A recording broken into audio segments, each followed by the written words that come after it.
করি তাহলে আপনি বুঝতে পারবেন যে এই অপমানটা সহ্য করা ঠিক কতটা কষ্টকর। কিন্তু তারপরেও আমি বারবার সহ্য করে গেছি আর আপনাদেরকে বোঝানোর চেষ্টা করেছি। কেন জানেন? কারণ আমি ভদ্র ঘরের মেয়ে, ভদ্র ফ্যামিলির বউ। কিন্তু আপনারা তো বোঝেনই না যে মান সম্মানটা আসলে কি। শুনুন, এখন আমি আপনাকে এখানে দাঁড় করিয়ে সমানে অপমান করে যাব, তখন আপনি বুঝতে পারবেন যে আমি এতক্ষণ যাবত কি সহ্য করেছি।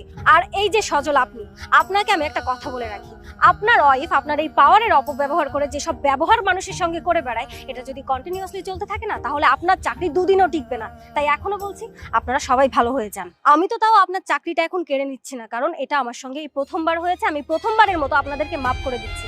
কিন্তু আমার জায়গায় যদি অন্য কোনো ম্যাজিস্ট্রেট হতো, তাহলে এতক্ষণ আপনার চাকরিটা শেষ হয়ে যেত। আর তুমি যারা আজকে আমার অনেক বড় ক্ষতি করে ফেলেছো, তোমার বিষয়টা বাসায় গিয়ে দেখছি। মিস্টার সজল, গাড়ি বের করুন। চলুন।